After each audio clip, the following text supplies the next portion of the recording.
but I need to know. All right, we're going to read Amy Carmichael. I'll just use my H. And we are on chapter 11, A Starry Cluster. Yeah. Sorry, I just got done eating.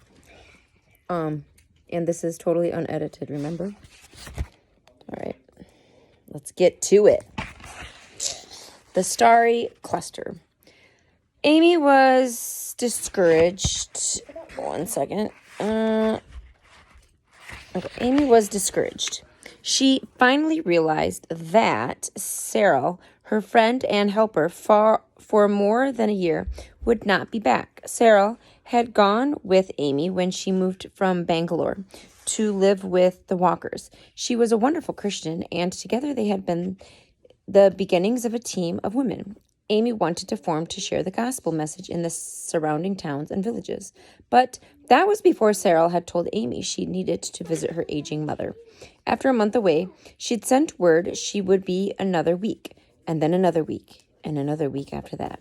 Finally, when yet another week passed, Amy knew that Cyril wouldn't be coming back.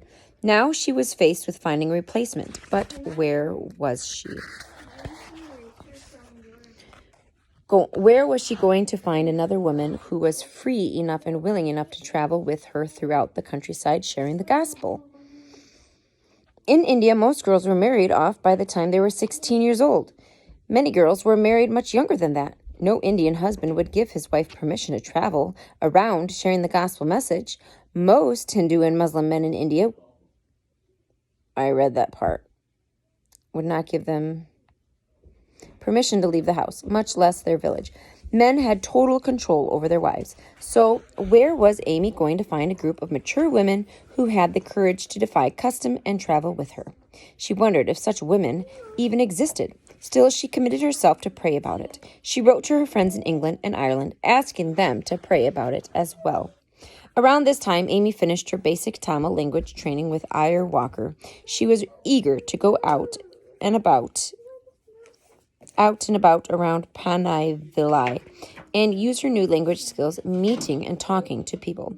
She remembered how wearing a kimono in Japan had helped her to blend in with the people and put them at ease as they talked.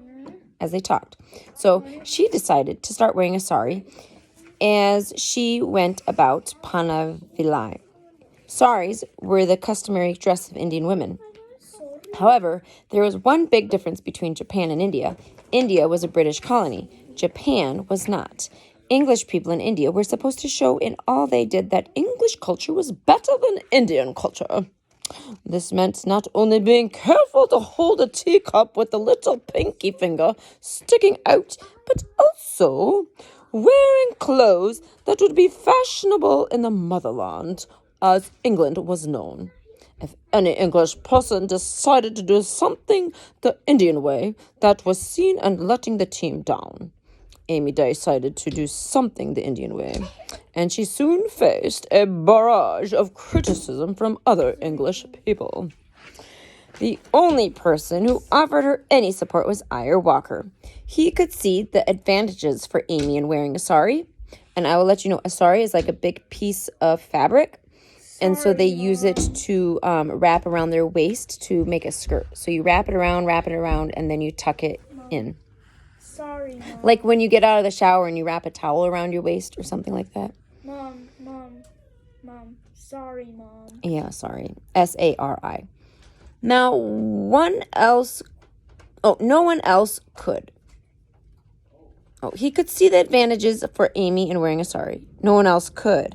As Amy began to wear her sari, she became the subject of a lot of gossip and criticism, even from the other Christians. Gasp!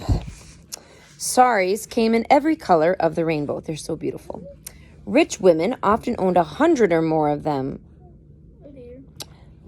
each one made of richly embroidered silk. A poor woman, on the other hand, would have only 2 or 3 saris made of plain cotton fabric. The poorest women usually owned only a single white sari. As much as she loved the bright colors and embroidered silk, Amy chose a simple sari made of plain white cotton. As she wrapped herself in the 20-foot strip of cotton fabric, for the first time, she prayed her sorry would open doors for her to speak to Hindu women. There was one woman to whom Amy felt particularly drawn. Her name was Panamal, and she was a very attractive 23-year-old widow. Her father-in-law was a deacon in the local church, but like so many Indian Christians at that time, he still followed many Hindu traditions. To kill themselves, or was that just No, she said she was a Christian.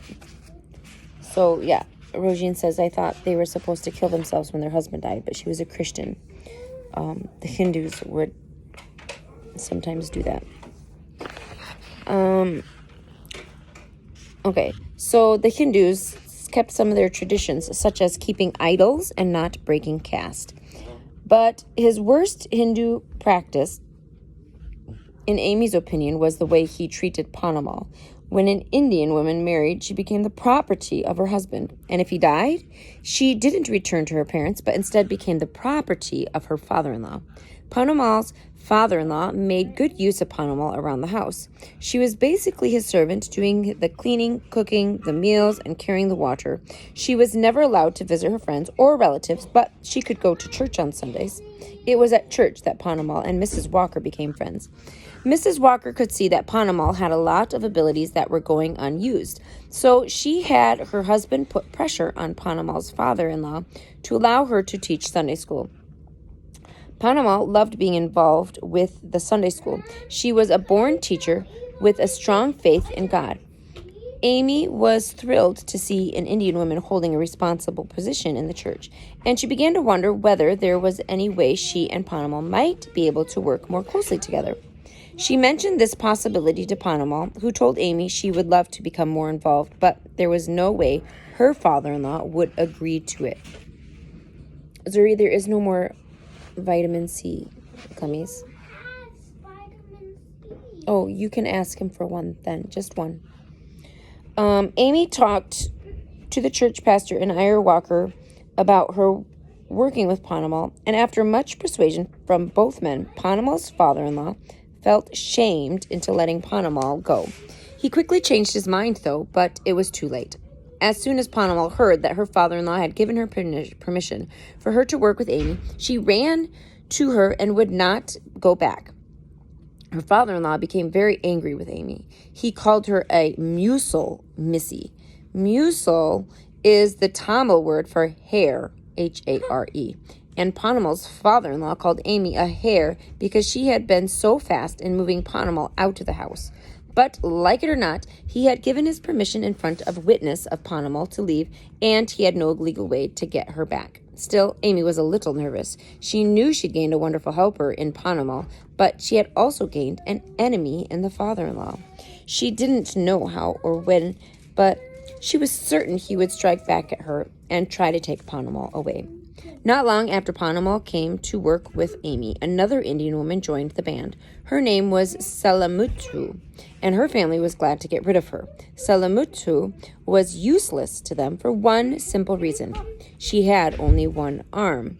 She'd lost her right arm in an accident when she was a small child, and now she was worth nothing to her family. A woman with only one arm could never find a husband. Who would want a wife who could not pound corn, spin cotton, or even hold a baby properly? So Salamuthu's family had hidden her out of sight in a filthy room at the back of the house.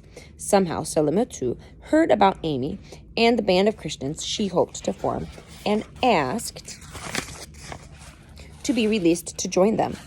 Her family willingly let her go. That's kind of sad. Though they were sure of it would not be long before she came crawling back. After all, what use would a one-armed worker be to an Englishwoman? To Salamuthu's parents' surprise, Amy gladly welcomed her. She would use any woman God sent her way. It mattered not one bit that she had only one arm. Soon after, another woman talked to Amy about joining her group. The woman's name was Marielle, and she told Amy that God had called her to share the gospel message. There was just one problem. She was married. At first, Amy didn't want married women in her group. It would be too difficult, but Amy agreed to meet with Marielle's husband, and she was pleasantly surprised when she met him. Although he did not want to preach, he acknowledged that Mariel did, and he wanted her to have the opportunity to do so. This was a very unusual attitude for an Indian man to have, and Amy thought it might be another trick of some kind.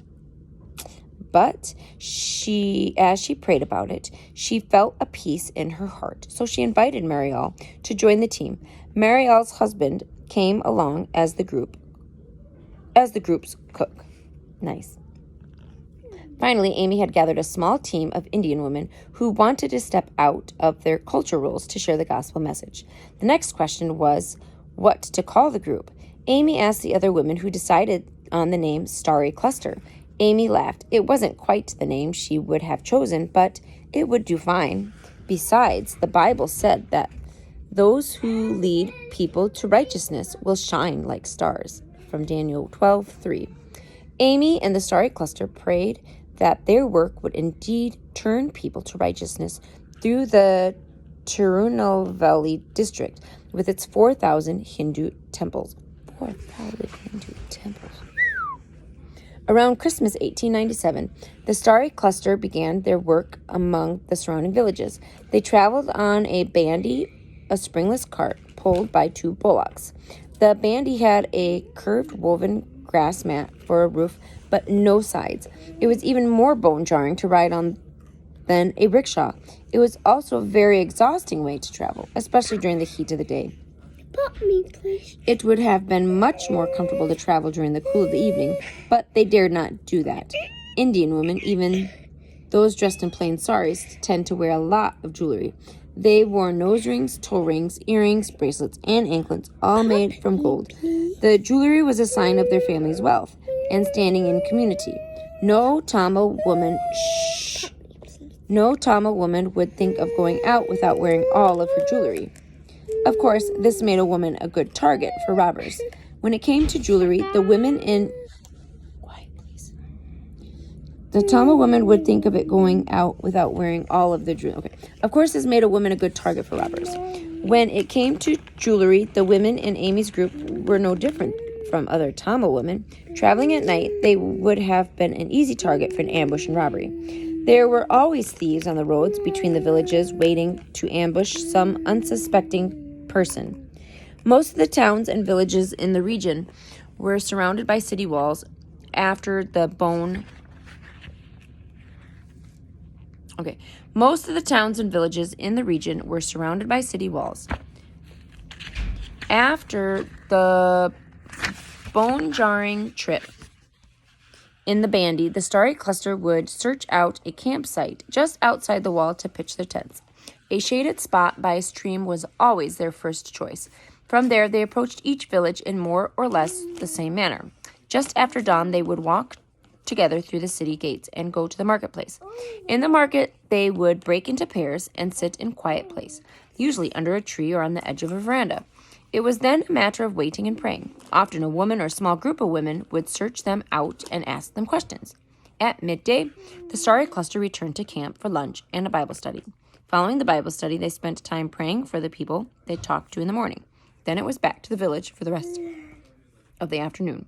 The women would hold an open-air meeting and sing and preach in the streets. They used a tiny organ they carried with them to accompany the singing. As expected, only women and children stopped to listen to them. The men were not one bit interested in anything an ignorant woman had to say. It was hot, hard work, but the women didn't complain. They were all glad to be doing something useful for God. Amy especially liked those times when Ira Walker joined them. He had started a similar group for men, and sometimes the two groups would get together and travel to a village in the convoy. The Starry Cluster never knew what to expect when they entered a village. One time, Amy was involved in a deep discussion with a woman of high caste. During their conversation, Amy reached out and touched the woman's arm. The woman began screaming hysterically. Amy instantly realized what she had done. It was not acceptable for a person of lesser or no caste to touch someone of a higher caste. It was no use apologizing. It would do no good. The opportunity to share the gospel message with the woman had been lost. Another time, a widow named Blessing traveled with the Starry Cluster. Blessing was a new convert whom Amy was teaching about the Christian faith. Amy and Blessing met a woman who stopped to talk with them. As the woman chatted away, Amy was impressed with her knowledge of classical literature. It was clear the woman had a good education, something that was very rare among Indian women at that time. Being a Christian, Blessing felt free to join in the conversation, though from her speech, it was easy to tell she was from a lower caste. Under the caste system, she would not have dared talk to this woman. Unfortunately, the woman was very insulted that a peasant woman from a lower caste had spoken to her. She began to insult Blessing, who stood smiling. When the woman finished her ranting, Blessing looked her right in the eyes and said, "I'm a new Christian. I am only 1 month old in my faith, and what you say is true. I do not know much, but in my heart I have God's peace and joy. And isn't joy better than all the learning in the world?" The woman gathered her sari around her, gave Amy a withering look, and stormed off. After she had gone, Amy asked Blessing why the woman had such good education. Blessing's answer would affect Amy the rest of her life. She told Amy the woman was a temple prostitute who would have been given to the Hindu priests when she was very young. The priests would have educated her in exchange for her services throughout the years. Furthermore, Blessing didn't know of a single temple prostitute who had ever become a Christian. In fact, only the older ones, like the woman they had just talked to, were allowed outside the temple. The younger girls and teenagers were kept as virtual prisoners until they could remember no other life except that of being a temple prostitute. That's terrible. Amy was discouraged by what she heard from Blessing, but fortunately, there were other things to encourage her along the way, such as the starry cluster. The women were turning into real missionaries. It was normal to give workers, even Christian workers, a daily allowance, or bata, as it was called, when they all returned home from their first mission journey. Amy paid the women their bata. An hour later, they all filed back into the dining room, where Amy sat writing a letter. One by one, they placed their bata on the table. Panama spoke up. "We don't need this money. We can do without it. We would rather you spent it on missionary work." I was finding the shapes.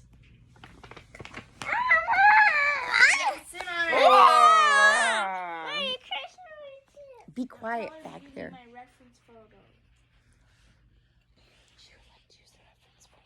All I need to do is draw the spikes and look at the colors.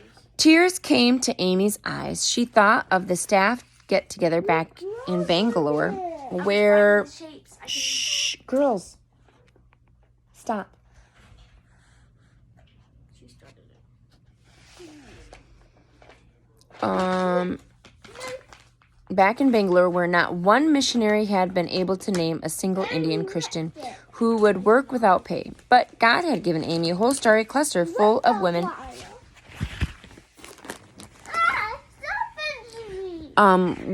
willing to work for nothing because of their devotion to God. Another encouraging thing occurred several weeks later.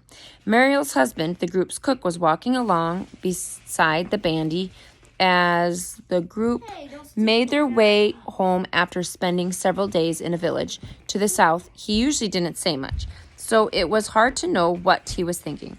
But as the group rolled across some rice fields, he turned to Mariel, riding in the bandy, and said, "It's time to take off your jewelry.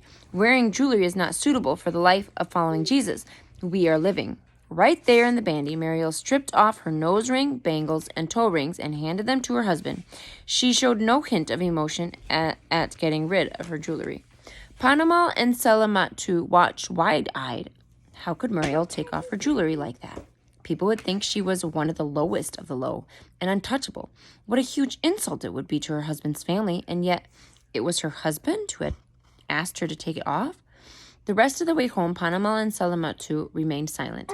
When they got back to Panavilai, they spoke to Amy. "Mariel has taken off her jewelry," Panamal said. Amy nodded. She had seen